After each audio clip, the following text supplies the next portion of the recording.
महर्षि वाल्मीकि जी को नमन, परम पूज्य बोधिसत्व बाबा साहब डॉक्टर अम्बेडकर साहब को, ओम प्रकाश वाल्मीकि जी को, और हमारे बीच में हमारी गेस्ट डॉक्टर राधा वाल्मीकि जी जो नैनीताल से आई हैं उनको, और हमारे बीच में श्रद्धेय हमारी आज की अध्यक्षा ढिगान जी, भीमरतन सपन बोध जी, सुषमा बोध जी, मंजू गौतम जी, ममता अम्बेडकर जी, हमारी बिटिया लक्ष्मी बोध, और समाज के तमाम शीलवान गुणवान और सभी मेरे लिए एक से कीमती अनमोल डायमंड, सबको जय हिंद। अभी मेरे बारे में पता नहीं क्या क्या भाई बता रहे थे। अब तो सही माने में अभी हमारी जो गेस्ट थी उनकी भी आंखों में आंसू थे। भाई राहुल बोध, उसकी भी आंखों में आंसू थे, लेकिन मेरी उम्र और जो मैंने देखा है, जो समाज की दुख पीड़ा देखते देखते अब तो मेरी आंखों के आंसू ही सूख गए। अब आंखों में आंसू आते ही नहीं। कभी हो सकता है आप लोगों की बदौलत यदि आंसू आए मेरी आंखों में तो खुशी के आंसू होंगे आपके कारण। वो आपके हाथों में है कि आप खुशी के आंसू दे सके तो दे के जा सकते हो। तो अभी एक तो मैं सब स्टूडेंट्स लोगों को, उनके पेरेंट्स और समाज के जो बाकी हमारे बुद्धिजीवी जो लोग हैं उन सबको बहुत बहुत हार्दिक शुभकामनाएं देना चाहता हूं, क्योंकि आज के दिन ही भीम बालक का करेक्ट 1900 में एडमिशन हुआ। हमारे लिए शिक्षा के दरवाजे जब खुले पहली बार, तो अपना में बहुत बड़ी बात है। प्यारे प्यारे बच्चों, अभी जो चर्चा कर रहे हैं उन लोगों से मेरी रिक्वेस्ट विनती है कि उन लोगों से मैं हाथ जोड़ के विनती करूंगा कि वो आपस में चर्चा करनी बंद करें। ये हो सकता है, मैं मानता हूं कि सब लोग सुनने के लिए नहीं आए, सब लोगों के मतलब की बात भी नहीं है। 80% लोग आए हैं वास्तव में कुछ अपने जीवन में बदलाव करने के लिए, और 20% लोग मजबूरी में चले आए। कल्लू को ले आए, लल्लू तू भी चल। तो जो कल्लू लल्लू हैं वो यहाँ आकर के अपने संस्कारों का परिचय देंगे। कोनी मार रहे हैं, देखते कितने बड़े बोले। वो सब कोनी मार रहा, और ताली बजा, मैडम बोली। और कल्लू कह रहा मैं तो कुछ पल्ले पड़ रही, तो लल्लू कह रहा मेरे कौन सा पल्ले पड़ गई, और बजाओ ताली। ठीक है। तो यदि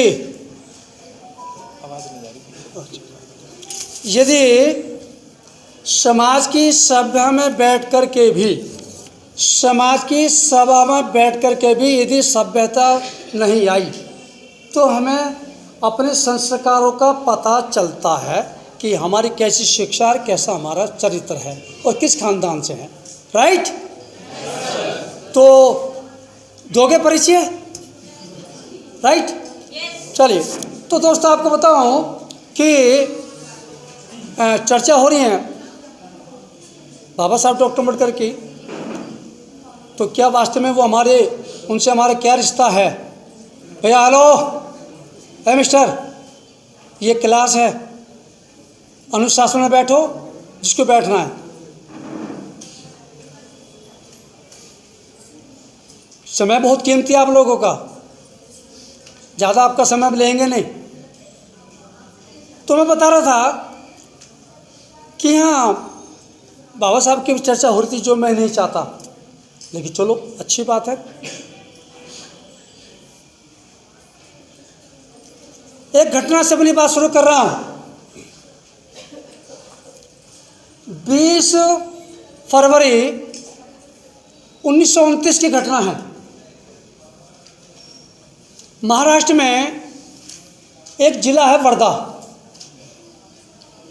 वर्धा में गांधी का आश्रम भी है, और वहाँ वाल्मीकियों की यानी कि हमारी, आपको एक चीज़ और बता दूँ कि यदि कोई हमसे भंगी चूड़ा कहता है तो तन बदन में आग लग जाती है, लेकिन बता दूँ कि वास्तव में हम भंगी हैं, वास्तव में हम चूड़े हैं। भंगी उसे कहते हैं कि जिसके समाज के सम्मान, स्वाभिमान, शिक्षा, दीक्षा, चिकित्सा समाज से भंग कर दी जाती है, उसे भंगी कहते हैं। चूड़ा उसको कहते हैं कि जिससे जिस समाज का शिक्षा, दीक्षा, चिकित्सा, सम्मान, स्वाभिमान, राजनीति चूर चूर कर दी जाती है, उसे चूड़ा कहते हैं। मैं उस समय की बात कर रहा हूँ। तो गांधी देश का मसीहा, महात्मा, और हम भंगियों की एक समस्या थी वर्धा की, उस समस्या का समाधान नहीं हो रहा था। तो हम लोगों ने क्या किया, यानी कि हमारे पुरखों ने क्या किया, वो हड़ताल पे बैठ गए। हड़ताल चली, 1 हफ्ता हो गया, समस्या ज्यों के त्यों। गांधी का आश्रम वर्धा में था, तो गांधी भी जा पहुंचा, और जब गांधी वहाँ पहुंचा तो बैठा रहा, लेकिन समस्या ज्यों के त्यों। 1 हफ्ते के बाद हमारे मसीहा बाबा साहब डॉक्टर अम्बेडकर को पता लगी तो वो भी जा पहुँचे। लेकिन हुआ क्या, जैसे ही हमारे लोगों को पता लगा कि बाबा साहब डॉक्टर अम्बेडकर आ रहे हैं तो एक तूफान आ गया, खुशी की लहर दौड़ी। और हुआ क्या कि हमारे लोगों ने बाबा साहब का, उनके सम्मान में नारे लगाए कि बाबा साहब की जय हो, बाबा साहब की जय हो। हमारी बहन बेटियाँ दौड़ी और दौड़ करके आरती से स्वागत किया। गांधी से बात को देख रहा था, 1 हफ्ते से मैं बैठा हुआ, कोई जय जयकार नहीं, कोई सम्मान नहीं, और डॉक्टर अम्बेडकर क्या आया तो एक तूफान आ गया। धरने पे बैठे दोनों। गांधी ने बाबा साहब से पूछ लिया कि डॉक्टर अम्बेडकर, आप अपने लोगों को समझाओ, आखिर मेरे में राम में अंतर क्या है। मैं भी समाज का सम्मान, मैं भी समाज का उद्धार करना चाहता हूँ, मैं भी भला करना चाहता हूँ, और आप भी समाज का भला करना चाहते हो, लेकिन ये समाज मेरी जय जयकार नहीं करता, मुझे महात्मा नहीं मानता, मेरे सम्मान नहीं करता, आखिर मेरे में राम में अंतर क्या है। बाबा साहब ने कहा कि आप इस समाज की दाई हो सकती हो, लेकिन मैं समाज की माँ हूँ।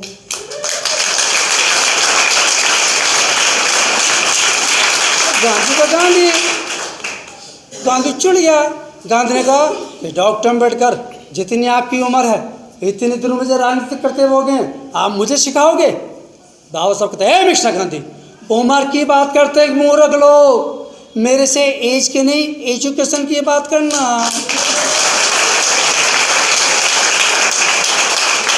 और बाबा साहब डॉक्टर अम्बेडकर गांधी से शिक्षा में कितने बड़े थे, पूरी दुनिया में तो कोई उनका सानिध्य था ही नहीं। ऐसे ही है ना, बाबा साहब हमारी माँ थे।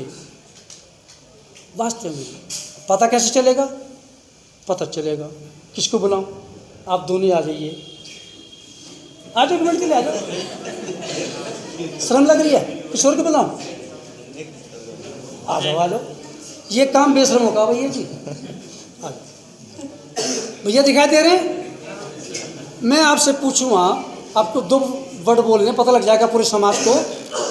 मैं आपसे बोलूँगा माँ, बोलो माँ, जोर से बोलो माँ, तो आप देखोगे, आप भी बोलो उनके साथ माँ, तो आपका मुंह खुल जाएगा।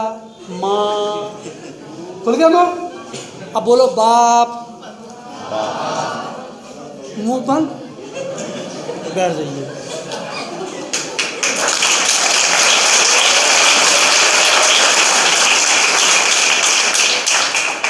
केवल माँ के सामने ही बच्चों का मुंह खुल सकता है।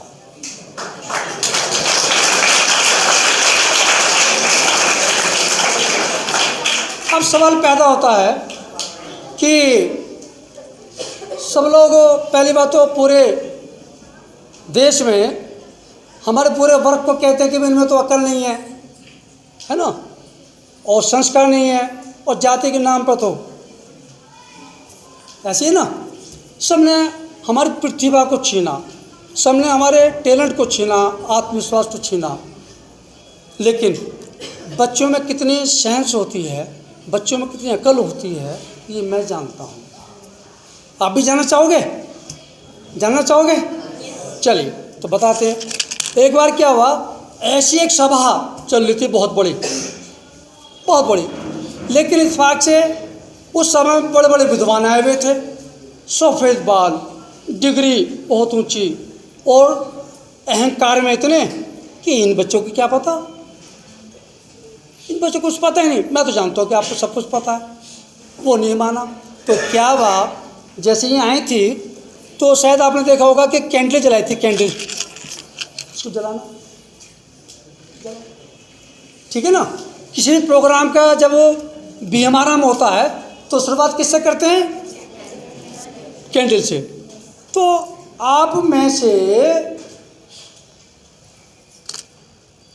विद्वान लोग ऐसे बैठे हुए थे, अचानक क्या हुआ, एक आप में से बच्चा पानी लेके आ गया सम्मान के लिए, लेकिन वो विद्वान तो अहंकार से भरा हुआ, उसने पूछ लिया उस बच्चे से कि ये बता, इसमें ये जो मोमबत्ती है, जो रोशनी है, जो ज्योति है, वो कहाँ से आई? अब बच्चा तो बच्चा, वो विद्वान होने का नाटक कर रहा, उसके मन में क्या, अभी बताता हूँ। उन्हें मारी फूक, उन्हें कहा मैं तो नादान बच्चा, मुझे कुछ नहीं पता, तू विद्वान बता कहाँ चली गई।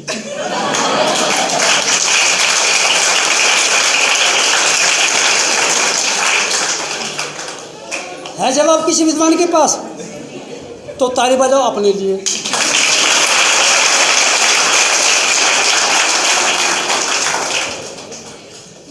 अब आप सोच रहे होंगे, जैसे राहुल भाई बता रहे थे कि कुछ बातें हमारे गेस्ट ने बड़ी गहरी गहरी बताई और हमारी बात भी कुछ ऊपर से निकल रही होंगी। मुझे तुम अपनी उम्र के मान के चलो, मैं बूढ़ा नहीं हूँ बेटा, मैं तो बाल सफ़ेद कर ही जानबूझ के। लेकिन सही मामले में मैंने एक बात सुनी थी कि बूढ़ों को बच्चों से, जवानों से दोस्ती कर लेनी चाहिए, उनके बीच में रहना चाहिए, ताकि मौत भी आए तो धोखा खा के चली जाए। उनका बच्चा है तो बात अटपटी होंगी। लेकिन हम आपको थोड़ा बता दें पहले तो कि ये आज के जो क्लास है, जो अभी हमारे गेस्ट डॉक्टर राधा वाल्मीकि जी ने हमारे बीच में, अनमोल रतन शकुन बोध जी ने जो संबोधित किया, राहुल भाई भी अपने बीच में बात कर रहे थे, तो हम केवल आपको मोटिवेट के नाम पर ये बताना चाह रहे हैं कि आपके अंदर वो सारी प्रतिभाएं, टैलेंट, ज्ञान छिपा हुआ है।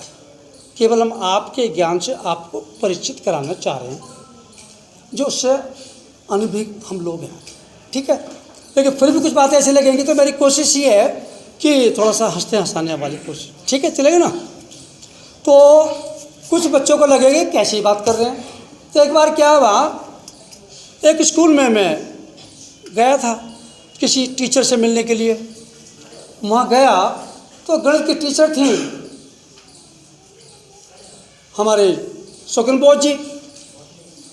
अब गणित की टीचर थी तो मैं वहाँ पहुँचा, ये खाना खा रही, तो उन्होंने कहा कि भाई साहब एक काम करो, जरा इन बच्चों को थोड़ा सा आप गणित पढ़ा दो 1 घंटे के लिए, मैं तो खाना खा लो। मैं ठीक, लेकिन उनको मालूम नहीं मैं कैसा टीचर हूँ। तो मैंने बच्चों से सवाल पूछा, आप भी हो, मैं आपसे पूछ रहा हूँ, राइट, कौन जवाब देगा? देखे तो कितने होशियार बच्चे हैं यहाँ, ठीक है ना, पूछो। चलिए शुरू। तो मैंने पूछा कि बच्चों एक बात बताओ कि मैं 2 रोटी सुबह खाता हूँ और 2 रोटी जो है दोपहर को खाता हूँ और 3 खाता हूँ रात को, मेरी उम्र कितनी हुई? सिर मत खुजाओ भाई, तो अभी से सिर खुजाने लगे। आए समझ में? उठाओ हाथ ऋषि, उठाओ हाथ, नहीं उठाओगे। फिर मैंने पूछा, अच्छा ये बताओ कि देखो मैं एक दिन जाता हूँ फरीदाबाद, एक दिन जाता हूँ मैं जो हैदराबाद, और 2 दिन जाता हूँ मैं जो आपके नेपाल, बताओ मेरी उम्र कितनी हुई? जी एक भी होशियार नहीं है। तो जब मैं वहाँ था तो पीछे एक भोंदू स्टूडेंट बैठा जो 3 साल से फेल होता रहा एक ही क्लास में। उसने कहा मास्टर जी मैं बताऊंगा आपकी उम्र कितनी है। सब बच्चों ने कहा अरे ये 3 साल से इसी क्लास में फेल हो रहा है, हमारे तो दिमाग में सवाल आया नहीं, इसके दिमाग में कैसा आ गया। हमने कहा बेटे यार बताओ तुमने कैसे कौन से गणित से मतलब वो गणित निकाला कि मेरी उम्र 55 साल है। उन्होंने कहा मास्टर जी रहने दो, आपने पूछा मैंने बता दिया। बेटे बता तो सही, इनाम मिलेगा। क्या रहने दो, सबके सामने ठीक नहीं है बताना। हमने कहा बेटे कोई बात नहीं तो बता। उन्होंने कहा सुन लो, मेरे पड़ोस में भी एक लड़का है, एक आदमी, वो भी आपकी तरह पागलपने की बात कर रहा है। उसकी उम्र है 27.5 साल, वो आधा पागल, तुम पूरे पागल हो गए बच्चे।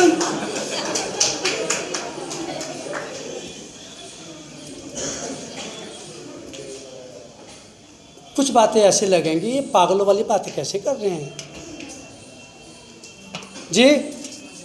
चलिए, तो मैं बच्चों को मूर्ख कभी नहीं समझता, और जो बच्चों को नादान समझते हैं वो बहुत बड़ी गलती करते हैं। सच्चाई ये है। हमारे बीच में हमारे अध्यक्ष बबीता देगान जी बैठी हुई हैं। इनका 6 साल का देवता ना जी, देवता। अब अचानक क्या हुआ कि वो ये अपने लड़के से मिलने गई। जो देवता था वो बड़ा खुश हुआ, नानी जी आई हैं बहुत समय के बाद। तो वो 2-3 दिन स्कूल नहीं गया। जब स्कूल नहीं गया तो क्या हुआ, ये आइसक्रीम खिलाने के लिए बाज़ार में गई। बच्चों का प्रिंसिपल आ रहा था, तो नानी ने कहा प्रिंसिपल को देख करके, टीचर को देख करके, बेटा तू मेरे पीछे छिप जा, मेरे पीछे छिप जा, टीचर आ रहा, प्रिंसिपल भी है, और तो 3 दिन से स्कूल नहीं जा रहा, तेरी पिटाई करेंगे। अब बच्चे बोला कि नानी जी एक काम करो, मैंने छिपा, आप छिप जाओ ठेली के पीछे। क्यों? मैं कि छिपो, नो मैंने स्कूल में एप्लीकेशन लगा रखी, मेरी नानी मर गई, मैं 4 दिन स्कूल नहीं गया।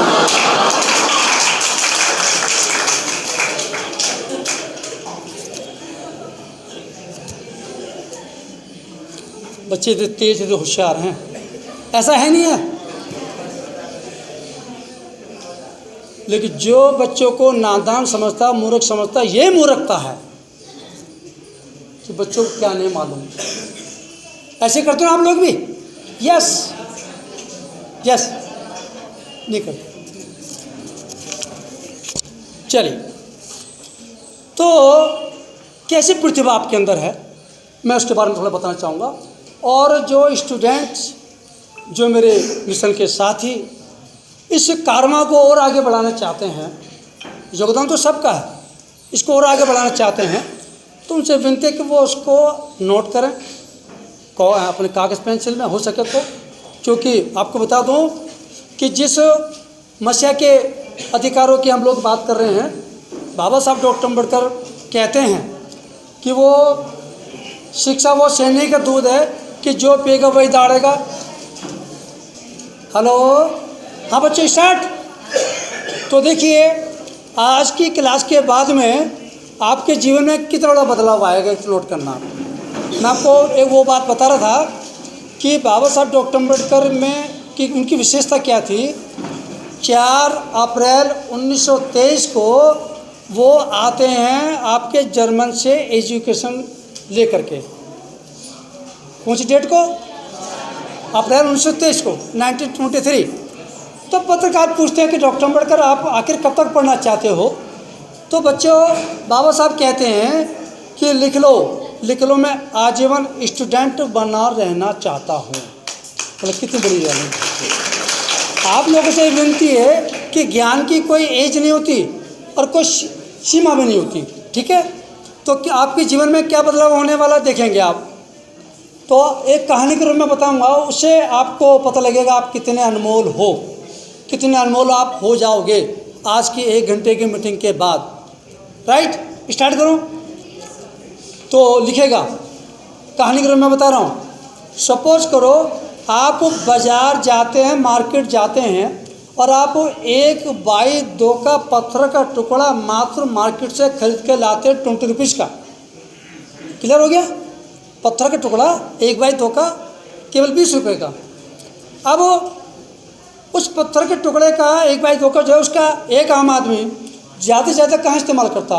नाली और चौखट पर रख कर के साइकिल, स्कूटर, मोटरसाइकिल आपने अंदर बाहर किया। और ज़्यादा दिमाग ने काम किया तो आपने घड़े के नीचे रख दिया। और ज़्यादा दिमाग ने काम किया तो आपने उसको छोटे मोटे दीवार में स्लिप की जगह आपने उसको एडजस्ट कर दिया, तो छोटी मोटी स्लिप बन गई, राइट। लेकिन वही पत्थर का टुकड़ा एक मूर्तिकार को मिल जाता है। मूर्तिकार, उस मूर्तिकार ने क्या किया, उसमें हजारों छेने हथौड़े के चोटें मार मार के और एक स्टेचू, एक तस्वीर निकाल दी। और वो जो तस्वीर जो थी, जो स्टेचू थी, वो आपके गुरु की थी, आपके टीचर की थी, आपके पेरेंट्स, आपके मदर फादर की थी, आपके किसी महापुरुष की थी, आपके किसी भगवान की थी, राइट। अब उसकी कीमत हम क्या मान के चले? वो तो 20 रुपीज़ का आया था पत्थर का टुकड़ा। अब बेटा आप बताओ खड़े होकर के वहीं से। यस, आप इसके, चलो पहले आप बताओ। हाँ, दोनों आप पहले आप बोलिए, खड़े होकर बोलो, इसे उतार दो। हाँ बेटा, आइडिया 20 रुपीज़ का था वो। अब स्टेचू निकली जो आपको बहुत मन पसंद है, आपके परिवार के किसी आदर्श की है, गुरु की है, महापुरुष की है, क्या कीमत हो? अब उसकी कितनी कीमत बढ़ गई होगी? हैं 2000, गुड, बढ़िया, अच्छी बात है। हाँ बेटा आप बताओ, 2000 हैं 20,000, गुड, बढ़िया। बेटा आप बताइए आइडिया जी। 50,000, आप बताइए बेटा। चलिए खैर, मैं आपको बता दूं कि यदि मैं सबके पास जाऊं तो इतना समय नहीं है, लेकिन मैं आपको बता दूं, एक बात आपको सोचनी है, क्योंकि जो ये जो लाइन है कि 1 मिनट में ज़िंदगी तो नहीं बदलती, लेकिन 1 मिनट में लिया गया फैसला ज़िंदगी और जीवन को बदल कर रख देता है। तो मैं आपको बता दूं कि आपके गुरु, आपके टीचर, आपके पेरेंट्स, आपके महापुरुष संसार में अनमोल हैं। ऐसा है नहीं है? तो आप भी अनमोल हो जाओगे उसे सुनने के बाद।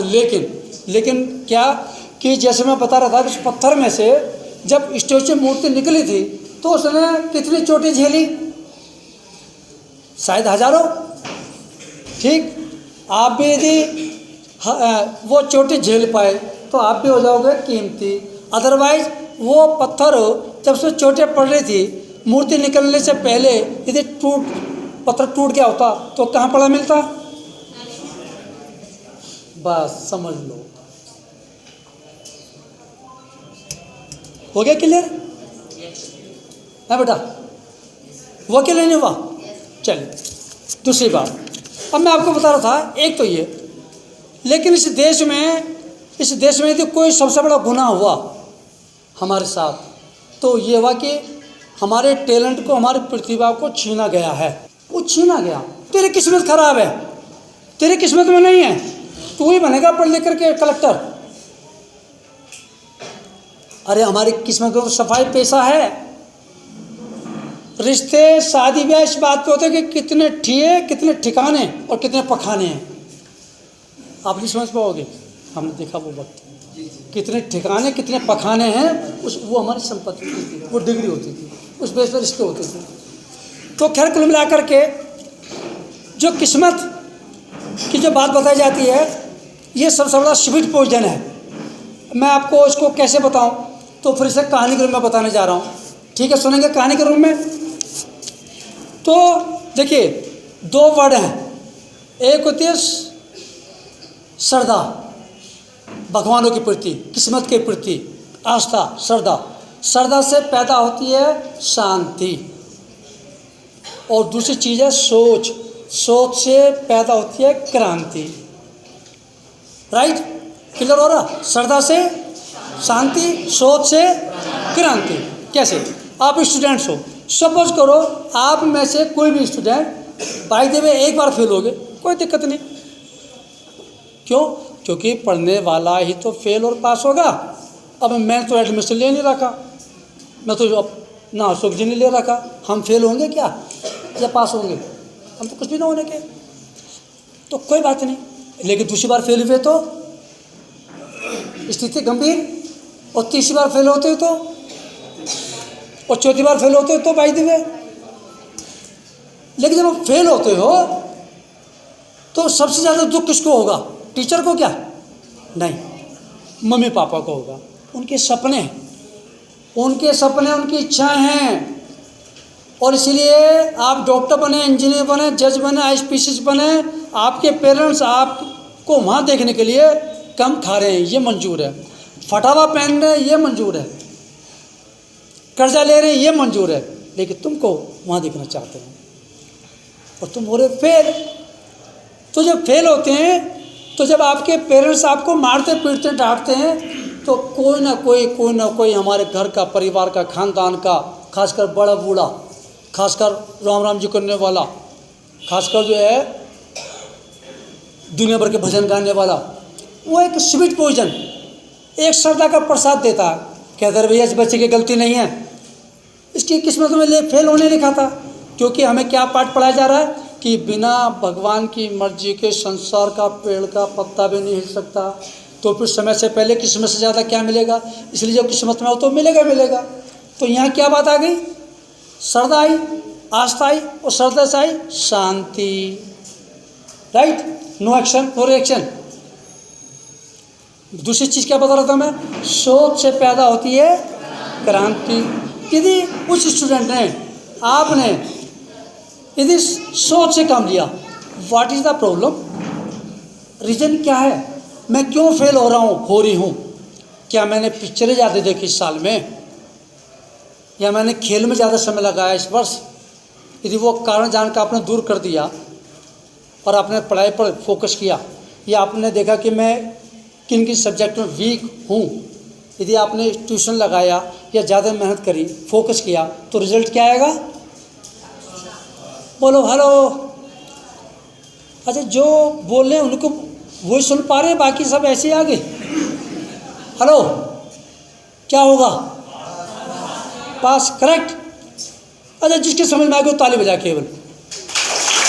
सब लोग बजाना, मैं देख रहा हूँ। तो श्रद्धा से शांति, सोच से।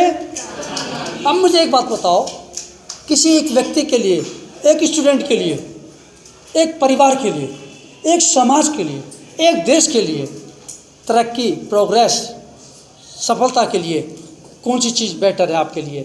श्रद्धा से शांति या सोच से? हाँ जी।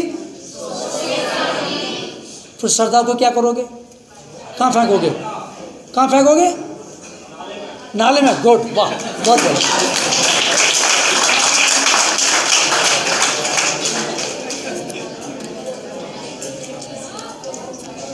इसलिए नोट कीजिएगा। हेलो दोस्तों, प्लीज़ स्टूडेंट्स,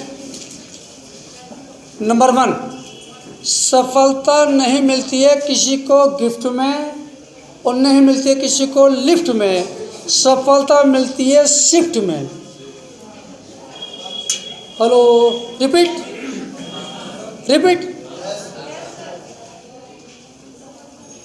फर्स्ट, सफलता नहीं मिलती है गिफ्ट में, और नहीं मिलती है लिफ्ट में। सफलता मिलती है शिफ्ट में। मीन्स अर्थ ये कि नॉर्मल लाइफ के नॉर्मल रिजल्ट, एबनॉर्मल लाइफ के एबनॉर्मल रिजल्ट।